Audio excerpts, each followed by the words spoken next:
I stand in my childhood bedroom at 2 a.m. staring at wedding invitations scattered across my desk, like broken dreams. My father's words still echo. We're not funding this circus. My mother had twisted the knife deeper. Find someone who can afford you. The venue deposit gone. The catering canceled. My fiancée Sarah sobbing in the bathroom downstairs. 3 weeks before our dream wedding, my parents had just destroyed everything. But I don't know that tomorrow morning one phone call will change everything forever. I met Sarah Martinez 2 years ago at Mountain View Coffee, a small shop tucked between a bookstore and a vintage clothing boutique in downtown Denver. She was working behind the counter, her dark hair pulled back, in a messy bun flour dusting her apron from the morning pastry prep. When I ordered my usual large black coffee, she smiled and asked if I was sure I didn't want to try their cinnamon roll latte instead. Something about her genuine warmth made me say yes, even though I'd never ordered anything sweet in my coffee before. That latte changed my life. We talked for 20 minutes while she cleaned espresso machines and I pretended to read emails on my laptop. Sarah was finishing her nursing degree at University of Colorado, Denver, while working 30 hours a week at the coffee shop. She'd grown up in Grand Island, Nebraska, where her father, Tom, worked construction, and her mother, Linda, cleaned office buildings downtown. Sarah had earned a partial scholarship, but still took out student loans and worked multiple jobs to afford school. Our first real date was hiking at Mount Evans.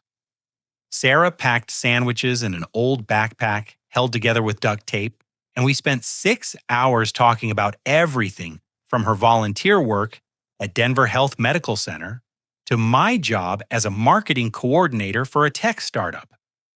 She told me about her dream of becoming a pediatric nurse, helping kids through their scariest moments in hospitals. I told her about my frustrations working for other people's companies, when I wanted to build something meaningful myself. Over the following months, we explored Colorado together. Sarah introduced me to camping in national forests, cooking simple meals over portable stoves, and finding joy in experiences that cost almost nothing. I showed her Denver's cultural scene, taking her to art galleries and symphony performances she'd never been able to afford. We balanced each other perfectly. She grounded my sometimes scattered ambitions, while I encouraged her to dream bigger than the practical limits her family's financial struggles had taught her. 6 months ago, during a camping trip in Rocky Mountain National Park, I proposed beside Bear Lake at sunrise. Sarah cried happy tears that mixed with morning mist as she said yes. We'd planned a simple but beautiful wedding for 150 guests at Willowbrook Gardens, a modest venue with mountain views and reasonable prices. Sarah's family couldn't contribute much financially, but they offered to handle decorations and coordinate with her church choir for music. My parents initially seemed supportive when I brought Sarah home to meet them. Robert Sterling, my father, owned Sterling Insurance Services, one of Denver's larger independent agencies. My mother, Margaret, had grown up wealthy in Cherry Hills Village and spent her time organizing charity galas for causes that photographed well. They lived in a sprawling ranch house in Greenwood Village, complete with a 3-car garage and professionally landscaped grounds. During those first family dinners, my parents asked polite questions about Sarah's studies and work. But over recent months, I'd noticed subtle changes. Margaret would make comments about Sarah's limited social experience or suggest she might benefit from etiquette classes. Robert would question Sarah's career timeline and express concern about her family's financial instability affecting our future planning. Last month, tensions escalated during Sunday dinner. Margaret criticized Sarah's choice to work extra shifts rather than attend a charity auction Margaret had organized. Successful couples make time for important social obligations, she'd said, her voice dripping with disapproval. When Sarah explained she'd picked up shifts to help pay for wedding expenses, Robert launched into a lecture about financial priorities and understanding one's place in society. I defended Sarah every time, but each dinner became more uncomfortable. Sarah started declining invitations to family events, saying she felt unwelcome. I convinced her my parents just needed time to adjust, that their behavior came from protective instincts rather than genuine dislike. I was wrong. Tonight had started as a final wedding planning meeting. I'd brought Sarah to my parents' house to review catering menus and finalize the guest list. Robert sat behind his mahogany desk in the study, reading glasses perched on his nose like a judge preparing to deliver a verdict. Margaret positioned herself on the leather sofa arms, crossed her perfectly styled silver hair, catching light from the crystal chandelier. Edmund. Robert began, his voice carrying the authority he used with difficult insurance clients. Your mother and I have discussed this extensively, and we've made a decision. We're withdrawing all financial support for this wedding. The words hit like physical blows. Sarah's face went pale, her hands trembling as she set down her water glass. We're not paying for this circus. Robert continued, his tone growing harsher. This entire situation has become an expensive mistake that we refuse to enable any longer. Margaret leaned forward, her voice sharp as broken glass. Find someone who can afford you, Sarah. Someone from an appropriate background who won't drain Edmund's future prospects. She turned to me with cold calculation. You're 28 years old, Edmund. Time to stop playing house with someone so clearly beneath your social level. Sarah stood abruptly, tears streaming down her cheeks. I need some air, she whispered, rushing toward the bathroom down the hall. Understood, I said quietly, my voice steady despite the rage building in my chest. After Sarah disappeared, I stormed into my father's home office, searching for the venue contracts we'd signed together. My hands shook as I rifled through filing cabinets, looking for any documentation that might help me understand our legal obligations. That's when I found them. Printed emails between Margaret and Mrs. Patricia Williams, Sarah's former supervisor in the hospital's pediatric unit. The correspondence dated back 4 months, with Margaret's messages asking detailed questions about Sarah's work performance, reliability, and personal relationships. Mrs. Williams had responded professionally at first, but Margaret's inquiries grew increasingly invasive. Can you verify Sarah Martinez's commitment to her position? Has she ever displayed inappropriate behavior with colleagues or patients? Do you have concerns about her family background affecting her professional judgment? The emails revealed Margaret had been conducting a systematic investigation into Sarah's character, treating my fiancé like a suspected criminal. Mrs. Williams eventually stopped responding, but damage had been done. Margaret had gathered ammunition for tonight's ambush, building a case against Sarah through months of secret surveillance. My parents hadn't just decided to withdraw wedding support tonight. They'd been planning this destruction for months, systematically undermining the woman I loved while pretending to accept our relationship. The betrayal cut deeper than any argument or disagreement ever could. I realized my parents didn't just disapprove of Sarah. They had been actively sabotaging our relationship through covert investigation and manipulation, treating my fiancé like a threat to be eliminated rather than a person worthy of basic respect. The next morning, I found Sarah sitting at my kitchen table, still wearing yesterday's clothes, staring into a cold cup of coffee. Her eyes were red and puffy from crying, but her expression held a strange mixture of sadness and relief. We need to talk, I said, placing the printed emails on the table between us. Sarah glanced at the papers, and I watched her shoulders sag with recognition. She closed her eyes and took a deep breath before looking at me again. I've known for weeks, she admitted, her voice barely above a whisper. Mrs. Williams warned me that someone from a wealthy family was asking inappropriate questions about my personal life and work performance. I just didn't want to believe it was your parents. My stomach dropped. Why didn't you tell me? Tears filled her eyes again. Because I didn't want to damage your relationship with your family. I kept hoping they'd eventually accept me, that their concerns would fade once they got to know me better. She picked up one of the emails, scanning Margaret's invasive questions. Mrs. Williams said someone had been calling the hospital for weeks, claiming to be conducting a background check for family purposes. Human Resources finally told them to stop. Sarah revealed she'd been receiving anonymous letters at her apartment, questioning her motives for dating me and suggesting she was using me for financial gain. Strange phone calls had been coming to her work, with people claiming to verify her employment but asking personal questions that made her colleagues uncomfortable.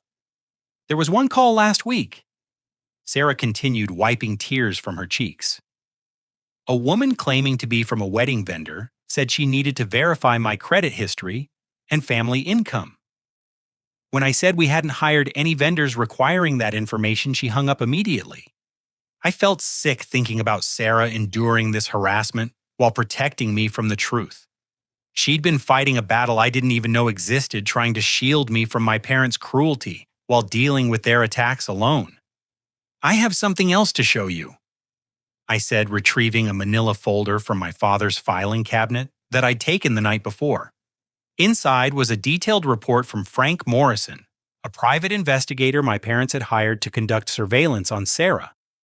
The document was 15 pages long and cost $3,000, containing invasive details about Sarah's daily routines, her family's financial struggles, photographs of her modest apartment building, and even speculation about her true intentions in our relationship. Morrison had followed Sarah to work, to school, to the grocery store. He'd interviewed her neighbors, researched her family's property records in Nebraska, and compiled a profile that read like a criminal background check. The report concluded that while Sarah showed no signs of criminal behavior or dishonesty, her economic background and family circumstances posed potential long-term financial risks to my future. They spent more money investigating you than most people spend on their entire wedding, I said, disgusted by my parents' calculated cruelty.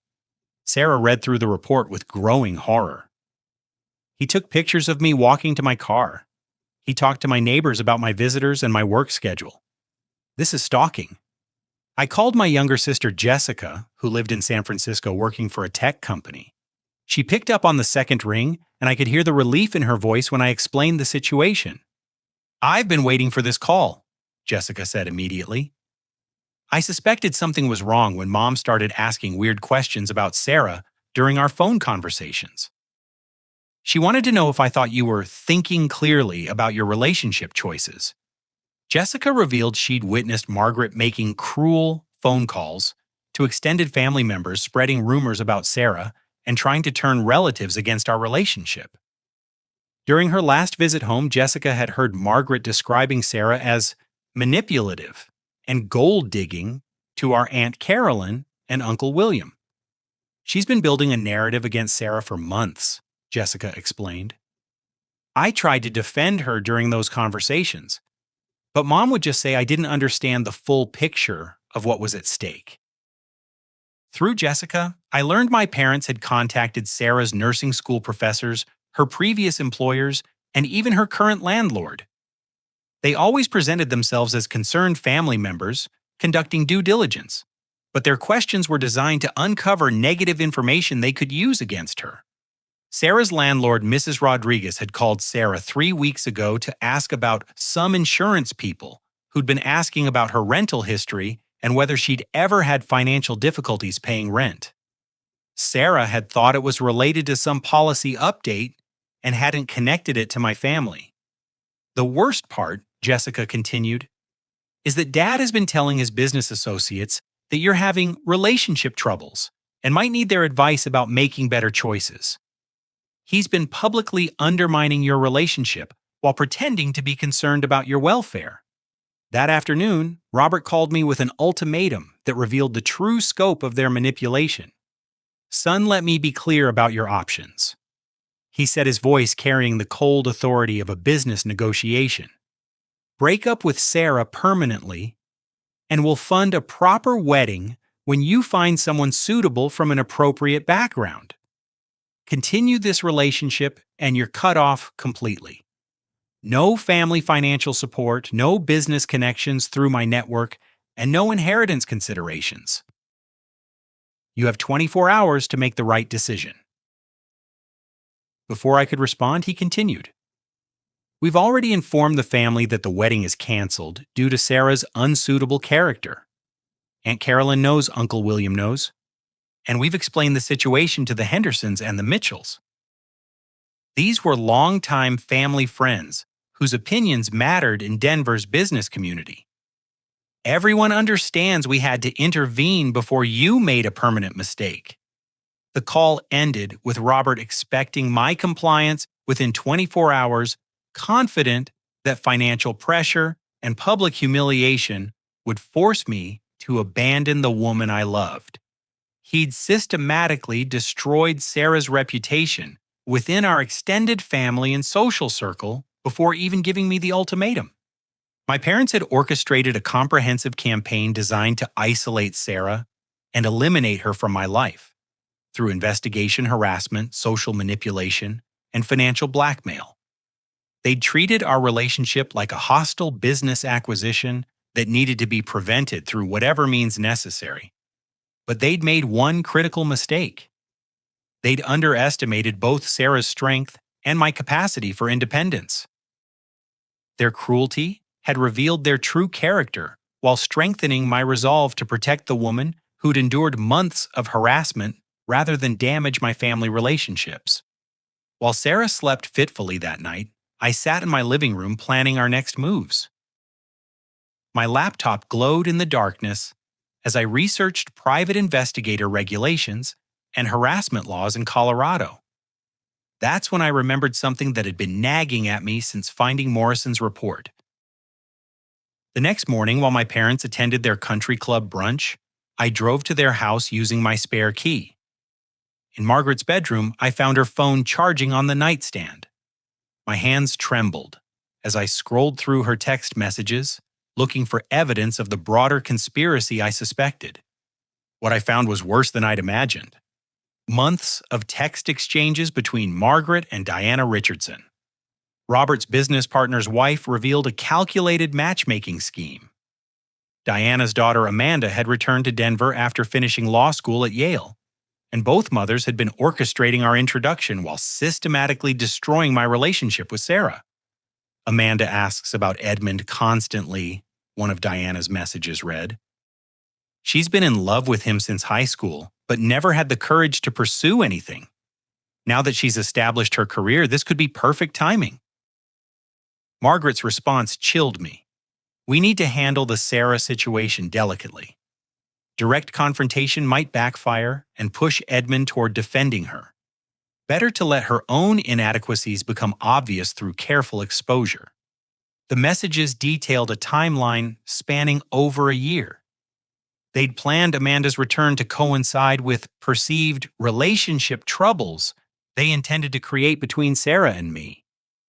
They'd researched Sarah's background specifically to find ammunition for their campaign, treating my personal life like a military operation requiring strategic planning and tactical execution. The private investigator confirmed what we suspected, Margaret had written to Diana. Sarah's family background is exactly as problematic as we thought. Edmund deserves better than someone who'll drag him down socially and financially. Diana's replies revealed the business motivations behind their matchmaking.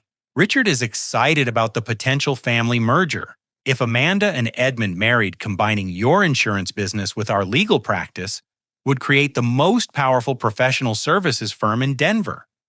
I realized my parents and the Richardsons had been planning a business dynasty with Amanda and me as the foundational marriage alliance. Our potential relationship represented millions of dollars in combined revenue and market influence they couldn't achieve independently. That afternoon, I arranged to meet Amanda at Peaks Lounge, an upscale restaurant in downtown Denver where business professionals often held discreet conversations. Amanda arrived wearing a perfectly tailored navy suit, her blonde hair styled in the polished waves that wealthy Denver women favored. "I heard about your family troubles," she said, settling into the leather booth across from me. "I'm sorry things got complicated with Sarah." Her practiced sympathy felt calculated, and I decided on direct confrontation. "How long have you known about the investigation?" Amanda's composed expression faltered slightly. "What investigation?" I placed Morrison's report on the table between us. The $3,000 surveillance operation your family helped fund. Amanda's face flushed as she recognized the document. After several moments of uncomfortable silence, she finally admitted partial knowledge of their parents' scheme. I knew they were concerned about your relationship, she said carefully, but I thought they were trying to protect you from someone who might be using you for financial gain. Did you provide information about Sarah to my mother? Amanda looked down at her untouched wine glass. Sarah and I knew each other briefly in college. We weren't close, but I remembered her family situation and mentioned it when your mother asked about her background. What exactly did you tell her? That Sarah came from a working-class family, that she'd always struggled financially, and that she seemed very focused on dating men who could provide economic stability. Amanda's voice grew defensive. I genuinely thought I was protecting you from someone who might not love you for the right reasons. Amanda eventually confessed she'd been in love with me since high school when we dated briefly during senior year. She'd followed my career through mutual friends and had asked her parents to help arrange opportunities for us to reconnect when she returned to Denver. I never wanted to hurt anyone, she insisted. But I also couldn't stand watching you commit to someone who might not appreciate what an amazing man you are. Her confession revealed the personal motivations behind the family conspiracy, but Amanda seemed genuinely unaware of the systematic harassment Sarah had endured. She'd provided information believing it would protect me, not realizing it would be weaponized for months of psychological warfare. After leaving the restaurant, I drove to my father's office building, using my childhood familiarity with his filing systems to search for additional evidence. In his locked cabinet, I found contracts and preliminary agreements related to the Richardson business merger. The documents outlined a comprehensive plan to combine Sterling Insurance Services with Richardson Legal Group, creating a full-service professional firm targeting Denver's wealthiest clients. Multiple sections referenced family partnership structures and a succession planning through strategic alliances. Robert had already committed to business decisions that assumed the marriage alliance would proceed. Office leases, staff hiring plans, and client integration strategies all depended on the combined family resources that Amanda and my marriage would provide. Breaking their dynasty plan wouldn't just disappoint my parents personally, it would potentially unravel multi-million-dollar business deals already set in motion, damage professional relationships Robert had cultivated for decades, and force him to restructure his entire company's strategic direction.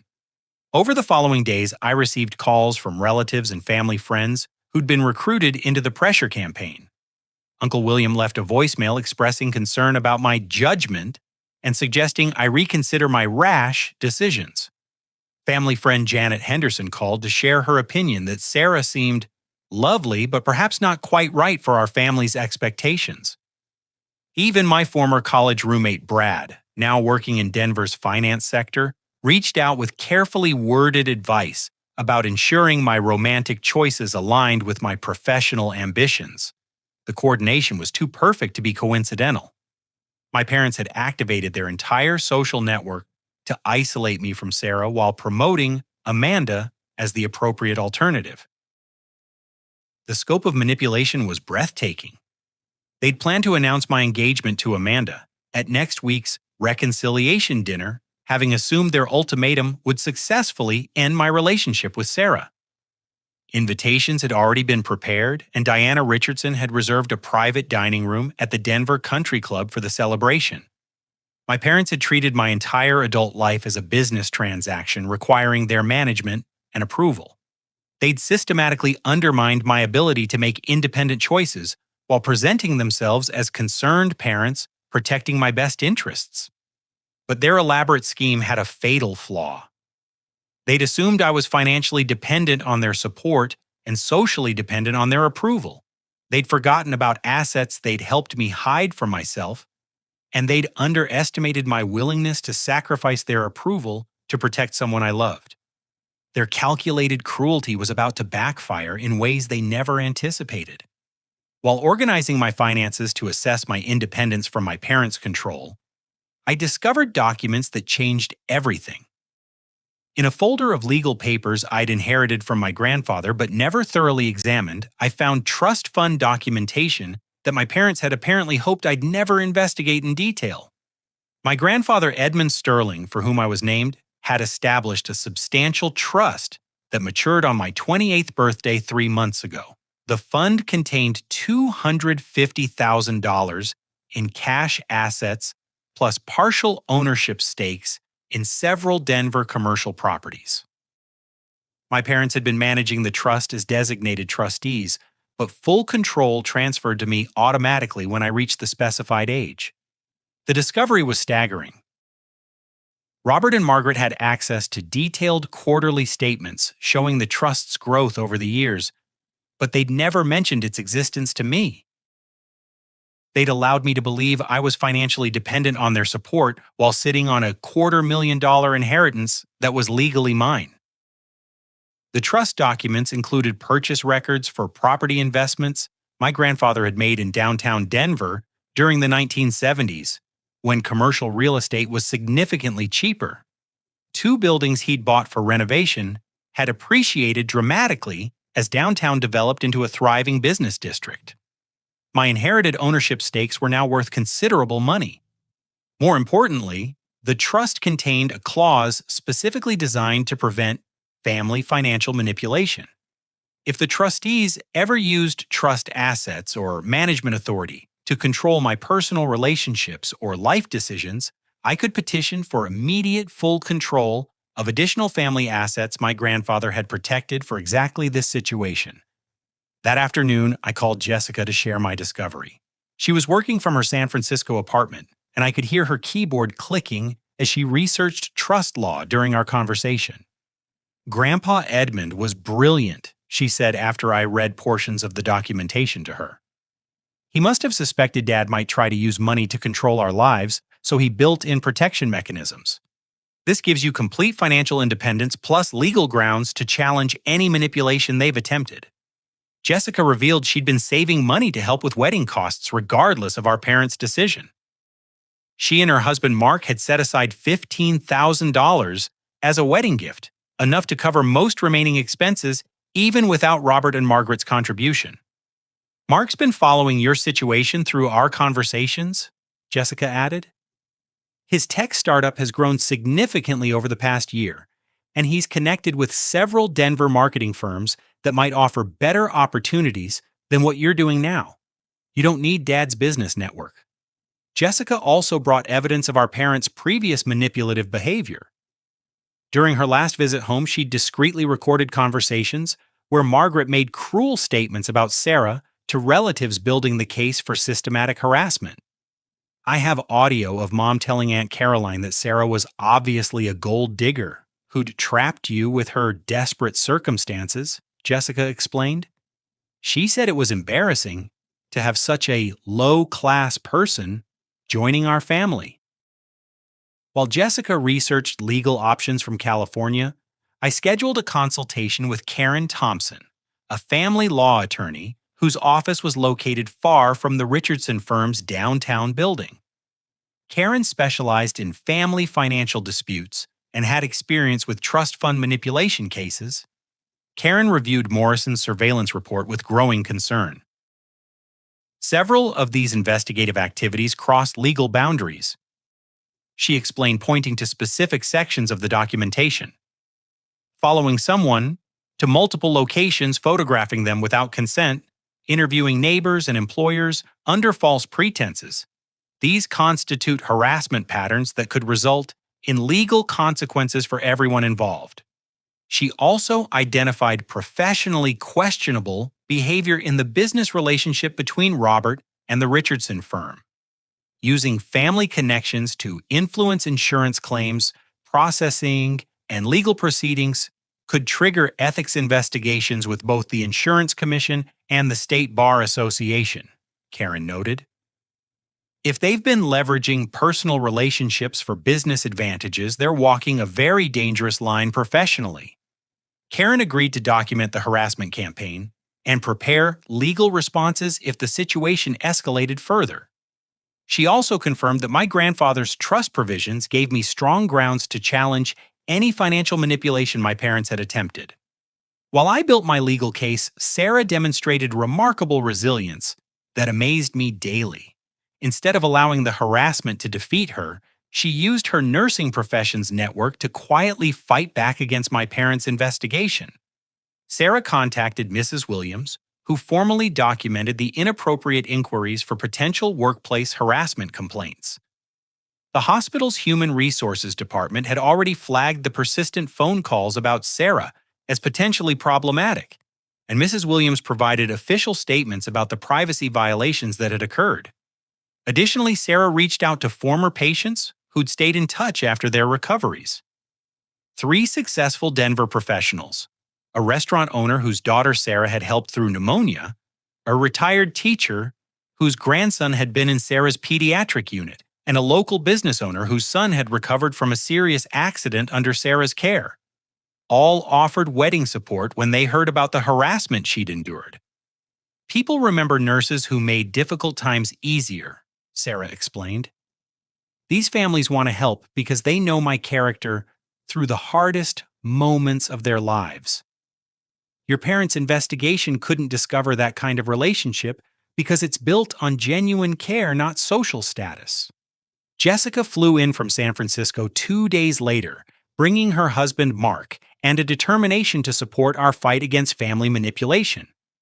Mark was a software entrepreneur whose company had grown from 3 employees to 37 over the past 2 years, giving him insights into building success independently of family wealth. Edmund, you've been thinking too small, Mark said over dinner at Sarah's modest apartment. Your marketing skills combined with the trust fund money could launch something significant. Why work for other people's companies when you could build your own agency? Mark offered connections throughout Denver's business community that had nothing to do with Robert's insurance network. Tech startups, medical practices, nonprofit organizations all needed marketing expertise and would judge potential partnerships based on results rather than family lineage. Sarah's healthcare connections could actually be a business advantage, Mark continued. Medical marketing is hugely important and underserved in Denver. You could build something meaningful while helping organizations that actually improve people's lives. Over the following week, I began systematically documenting my parents' harassment campaign. Colorado's one-party consent law allowed me to record phone conversations, and I collected evidence of their coordinated pressure campaign through family and social networks. I also started researching business opportunities that would demonstrate my independence from Robert's professional influence. The trust fund provided enough capital to start a marketing consultancy, and Mark's connections offered potential clients who valued expertise over social connections. Most importantly, I realized my grandfather's trust documents included provisions that could give me significant leverage over my parents' behavior. If I could prove they'd used their trustee authority to manipulate my personal relationships, I could potentially claim damages for mismanagement of my inheritance. My parents had built their campaign on the assumption that financial pressure would force my compliance. They'd forgotten that independence can be earned as well as inherited, and they'd underestimated the power of relationships built on character rather than social status. Their manipulation had revealed their true priorities while strengthening my resolve to build a life based on genuine values rather than their approval. The counterattack I was planning would demonstrate that love protected by courage and principle could overcome even the most calculated opposition. At 8:30 a.m. on Thursday morning, my father's phone rang while he was reviewing insurance claims at his downtown office. The caller was Marcus Chen, owner of Willowbrook Gardens, the venue where Sarah and I had planned our wedding. Mr. Sterling, I need to understand what's happening with your daughter's wedding, Marcus said, his voice tight with frustration. I've got the new majority owner demanding to know why I canceled Edmund Sterling's event and kept his deposit money. Why didn't you tell me Edmund was related to our new business partner? Robert nearly dropped his coffee cup. What new business partner? Edmund Sterling purchased 60% ownership of Willowbrook Gardens 2 days ago, Marcus explained. He's now my majority partner, and he's furious that I canceled his own wedding under pressure from his father. This is the most awkward business situation I've ever encountered. The revelation hit Robert like a physical blow. While he'd been congratulating himself on successfully canceling our wedding through financial pressure, I'd been using my inheritance money to buy controlling interest in the very venue he'd forced to reject us. Marcus. Robert stammered, trying to understand how his son had acquired such significant capital. There must be some mistake. No mistake, Mr. Sterling. Edmund came in Monday morning with a cashier's check for $375,000 and proper legal documentation. He's now the majority owner, and he's demanding I reverse every decision that was made under your pressure. Marcus explained that I'd contacted him after the wedding cancellation initially, just to understand our legal options for recovering deposits. When Marcus mentioned he'd been considering selling ownership stakes to raise capital for facility improvements, I'd surprised him by expressing serious interest in investment. Your son asked detailed questions about our business model revenue projections and expansion plans. Marcus continued. He presented a solid business proposal for partnership, not just an angry reaction to wedding problems. He's actually a smart investor. Over the past 3 days, I'd been working with my brother-in-law Mark and Karen Thompson to structure the venue purchase as a legitimate business investment rather than an emotional response to family manipulation. The venue had strong financials and growth potential, making it a logical use of trust fund money, regardless of personal considerations. But the timing was certainly strategic. As majority owner, I could ensure our wedding proceeded as originally planned while generating revenue from a profitable business. Robert's pressure campaign had backfired spectacularly, forcing him to deal with me as a business partner rather than a financially dependent son. The deposit refund controversy happened because Edmund ordered me to reverse all the cancellation policies you demanded, Marcus explained to Robert. As the majority owner, his instructions take precedence over previous agreements. I'm caught between honoring old commitments and following new ownership directives. Robert ended the call in stunned silence, realizing I'd gained significant financial leverage while he'd been planning family ultimatums. His assumption of my dependence had been completely wrong. That afternoon, I revealed the broader scope of my strategic planning to Karen Thompson and Jessica. Using Mark's business network and my newfound financial resources, I'd been quietly acquiring minority stakes in several businesses my father's company depended on for referrals and partnership agreements. A medical practice that provided Robert with significant insurance referrals, a law firm that handled Sterling Insurance's legal needs, a property management company that insured multiple buildings through Robert's agency. None of these acquisitions represented controlling interests, but together they gave me influence over business relationships Robert had spent decades building. I'm not trying to destroy Dad's company, I explained to Jessica during a strategy session in my apartment, but I am ensuring he can't use business pressure to control my personal life anymore. If he wants to maintain these professional relationships, he'll need to treat his family members with respect. Jessica was amazed by the speed and sophistication of my counterattack. 3 weeks ago, you thought you were financially dependent on them. Now you're in a position to influence their business operations. Grandpa Edmund would be proud. The community response to Robert's harassment campaign had been mixed but telling. Several business associates quietly distanced themselves when word spread about the private investigator and systematic surveillance of my fiancée. Professional ethics concerns made people uncomfortable with Robert's approach, even if they understood family protective instincts. Amanda Richardson, feeling increasingly guilty about her role in the conspiracy, requested a second meeting with me. This time she chose a coffee shop in Capitol Hill, far from the upscale business district where we might encounter mutual acquaintances. "I need to tell you everything," Amanda said immediately, her composed demeanor replaced by obvious anxiety. The wedding cancellation was supposed to be followed by immediate damage control. Amanda revealed the complete timeline of their parents' plan. Within 2 days of my presumed breakup with Sarah Margaret and Diana had planned to arrange a chance encounter between Amanda and me at a charity function. Amanda would provide emotional support during my difficult time, leading to renewed romance that would seem natural rather than orchestrated. They had scripts prepared for conversations, Ross, Amanda admitted. Mom coached me on what to say about your rebound period and how to position myself as someone who understood your family's expectations. The business merger documents were already being revised to include marriage clauses that would trigger additional partnership benefits when Amanda and I became engaged.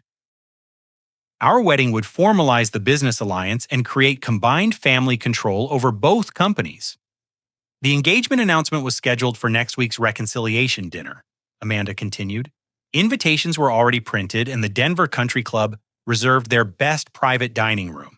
They assumed your ultimatum response would be compliance clearing the way for their public relations strategy. Amanda also revealed that Diana Richardson had been preparing Amanda's law practice to merge smoothly with Sterling Insurance's legal needs, creating professional interdependence that would strengthen family business ties. Everything had been orchestrated to make the marriage alliance feel like a natural business evolution rather than a forced arrangement. I never wanted to be part of something this manipulative, Amanda said, tears filling her eyes.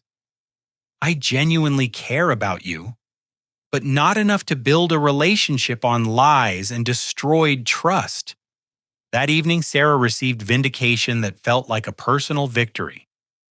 The hospital formally censured Mrs. Williams for discussing Sarah's employment information with unauthorized parties in violation of privacy policies. Additionally, the Human Resources Director issued a written warning about the inappropriate phone calls that had been disrupting workplace operations.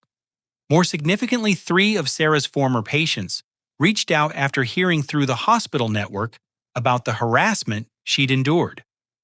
The restaurant owner offered to cater our wedding at cost. The retired teacher organized a choir of former students to provide music. The business owner volunteered his company's event planning services to help coordinate details. These people know me through the hardest moments of their children's lives, Sarah explained as we reviewed their generous offers. They've seen how I handle crisis situations, how I communicate with scared families, how I care for people when they're most vulnerable. That's character assessment your parents' investigation could never discover.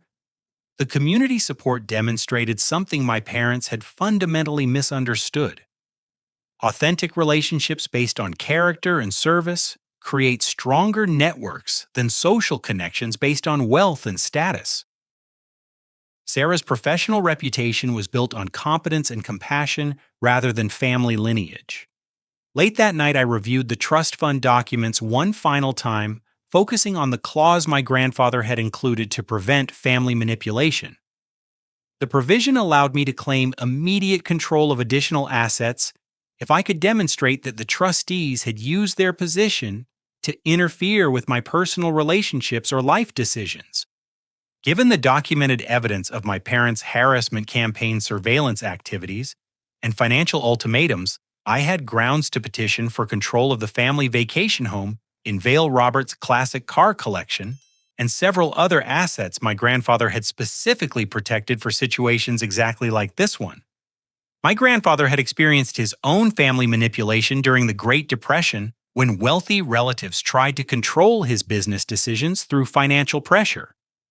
He designed the trust provisions to ensure his descendants could resist similar control attempts, protecting their independence while maintaining family wealth.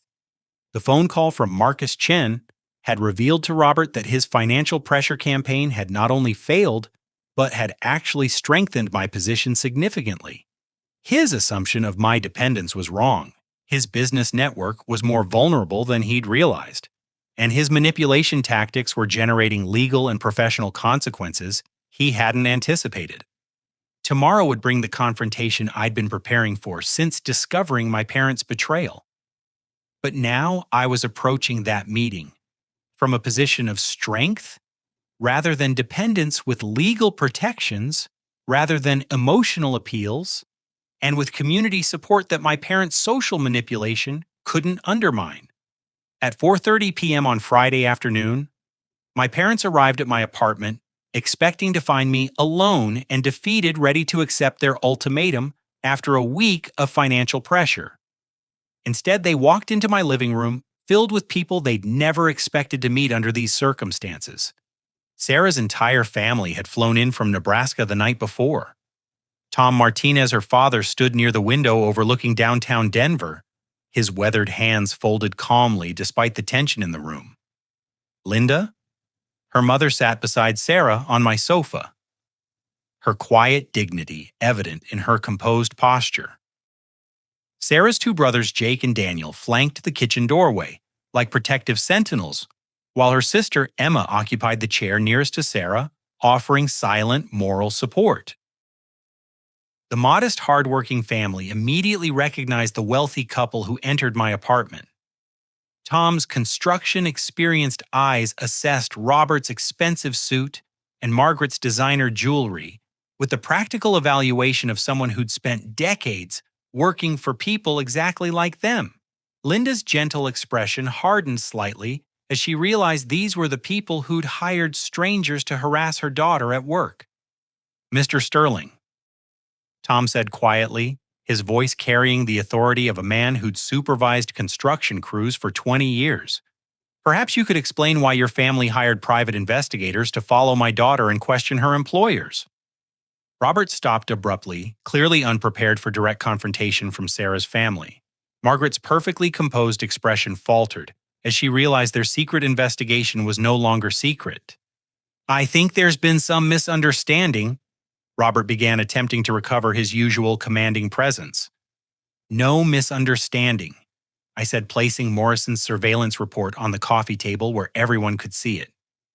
This $3,000 investigation documented Sarah's daily activities, photographed her apartment building, and interviewed her neighbors under false pretenses. Would you like to explain to Sarah's family why this was necessary? Linda Martinez, who cleaned office buildings for wealthy Denver families for 20 years, spoke with quiet authority that filled the room. "Mr. Sterling, I've worked in many beautiful homes owned by successful people. I've seen how some wealthy families treat working-class people who enter their social circles. But I've never witnessed anything as calculated and cruel as what you've done to my daughter." She continued, her voice remaining calm despite the emotion behind her words. "Sarah works double shifts to help children heal from serious illnesses. She volunteers at homeless shelters every weekend. She saved every penny for 2 years to help pay for her wedding because she didn't want to burden your family financially. What exactly did you need to protect your son from?" Margaret attempted to justify their surveillance by claiming they were concerned parents, protecting their son from a potentially problematic relationship. But her explanation sounded hollow and mean-spirited when delivered to the dignified family who'd raised the woman she'd investigated like a criminal. Jake Martinez, Sarah's brother who'd served 2 tours in Afghanistan with the Army, stepped forward with controlled intensity. "Ma'am, I've seen actual threats to people's safety and well-being. Your daughter working extra shifts to care for sick children doesn't qualify. Hiring strangers to follow her and harass her colleagues does qualify as threatening behavior."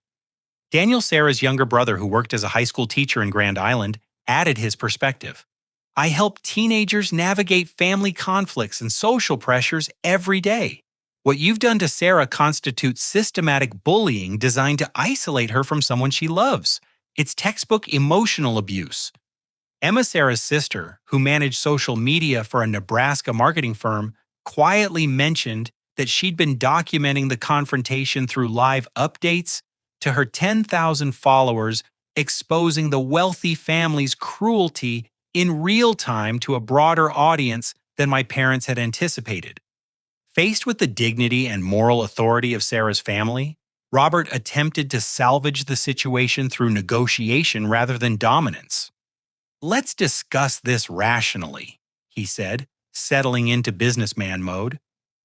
"Obviously, emotions have escalated beyond what anyone intended. Margaret and I are prepared to restore wedding funding and offer public apologies if that would help resolve this unfortunate situation." The offer might have carried weight a week earlier, but circumstances had changed dramatically since Robert's ultimatum. "Dad, the wedding is happening regardless of your financial support," I explained calmly. "Sarah's family and Jessica have pooled resources to cover expenses. My inheritance provides plenty of additional funding.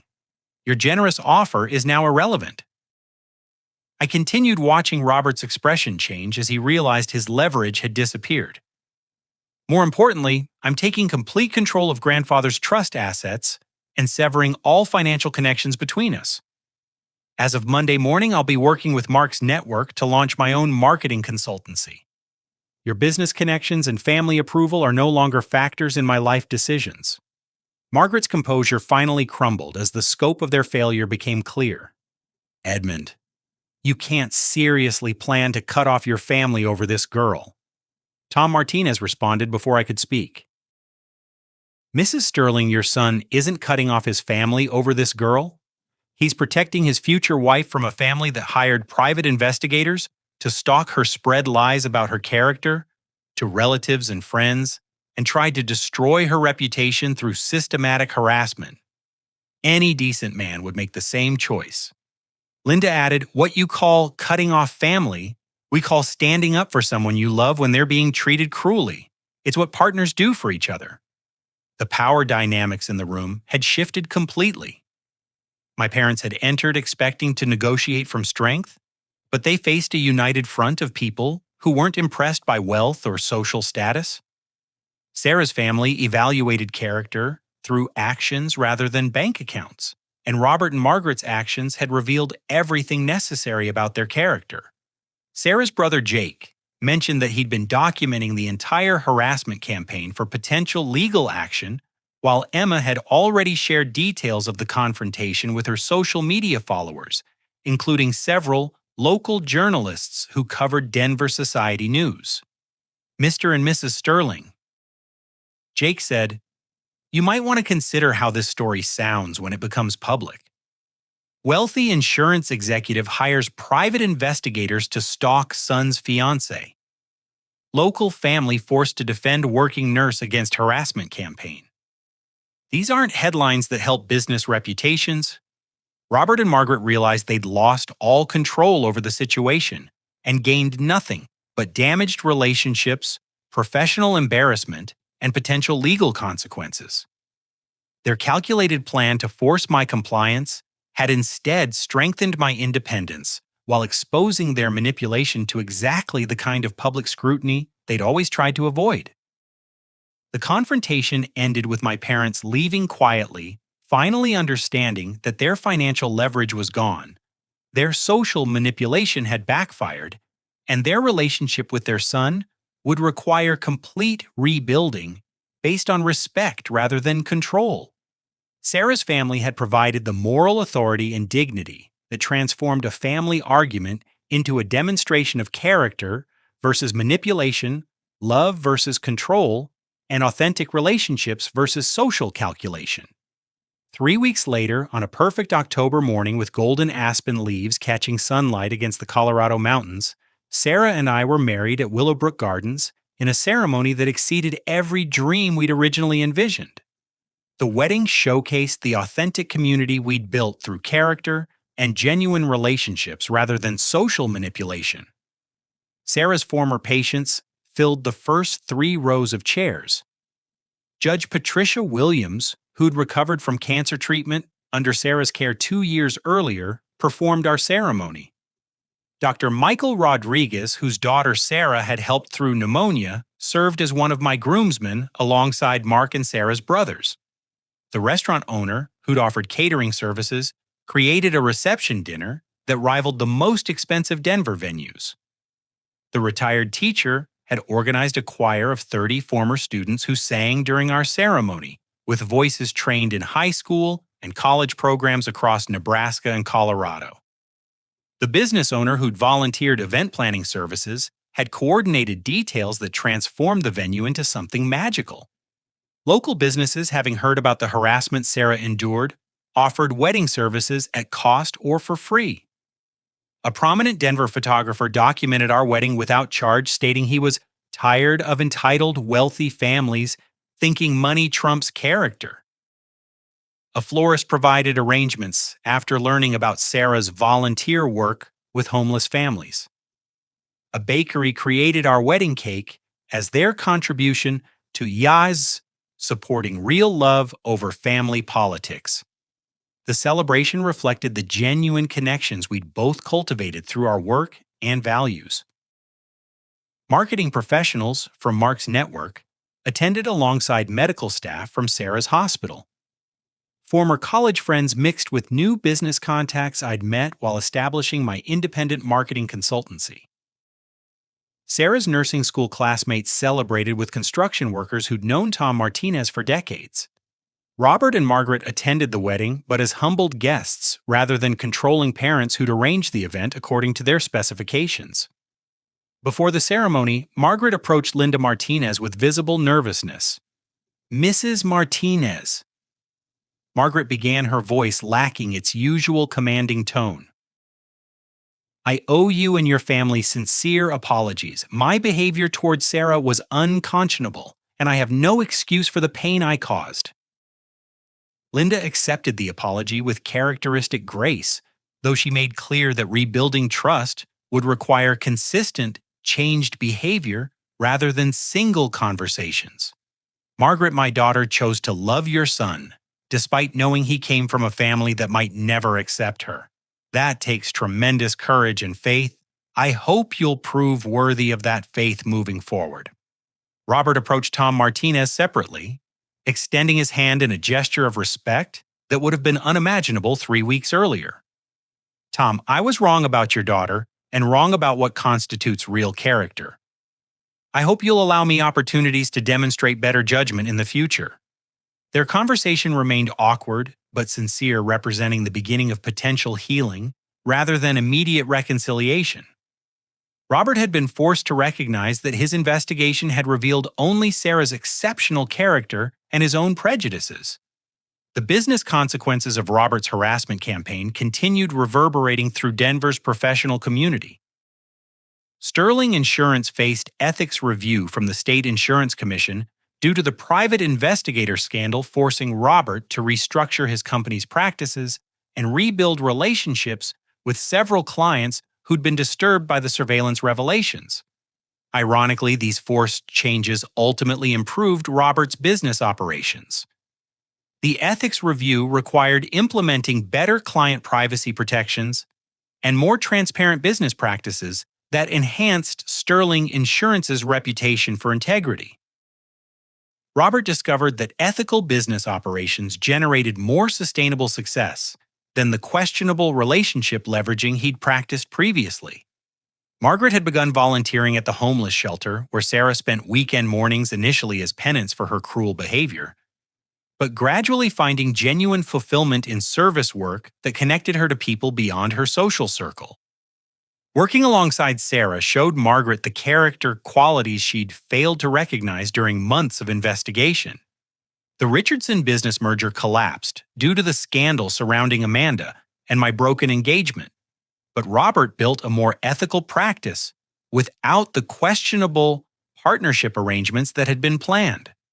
Diana Richardson's law firm faced its own ethics complaints related to the surveillance campaign, forcing professional accountability for their family's manipulative behavior.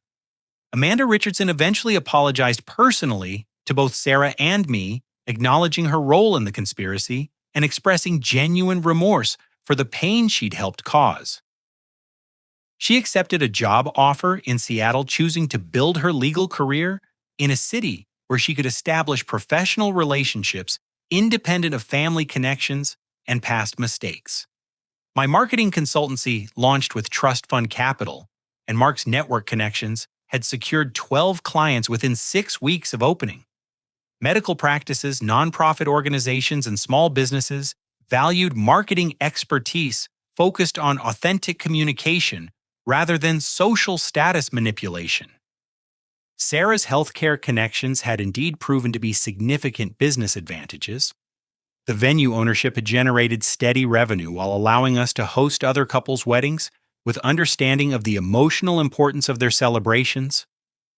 Marcus Chen and I had developed an effective partnership that honored both business profitability and the personal significance of wedding celebrations.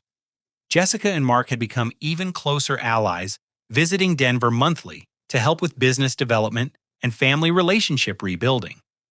Jessica had taken particular satisfaction in watching our parents learn humility and respect for relationships they'd previously dismissed as beneath their standards.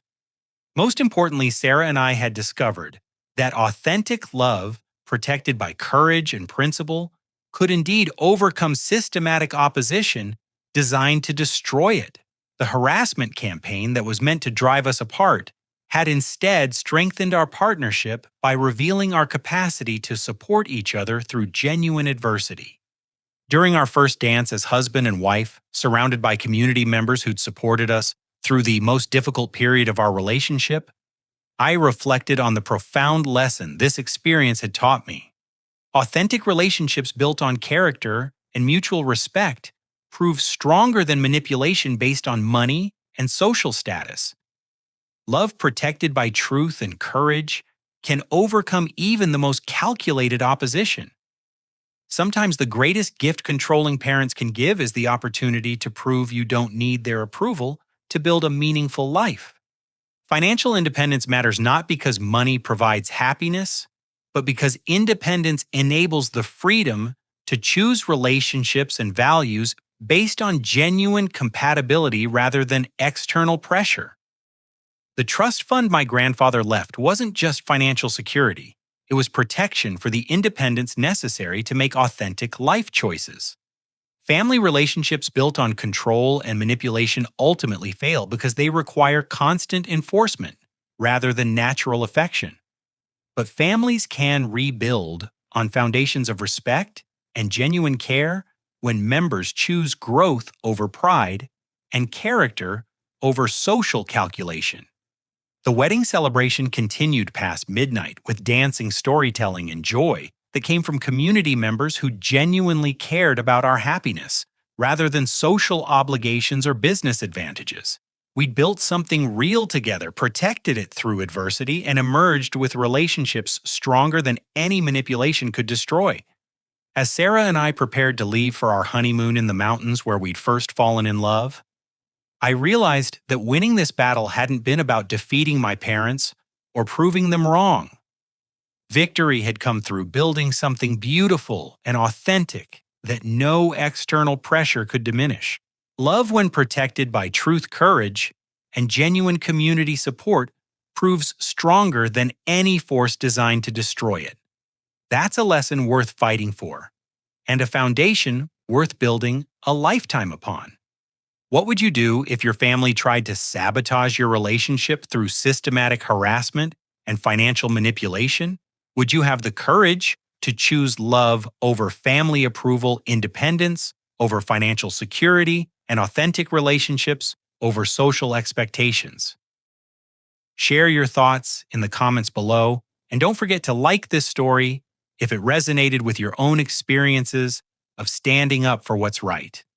Subscribe for more stories about overcoming family manipulation and building authentic relationships. And please share this with anyone who's faced similar pressure to choose family control over personal happiness. Thank you for joining me on this journey of love, courage, and the triumph of character over manipulation. I hope Sarah and my story gives you strength to protect your own authentic relationships against any force that tries to destroy them.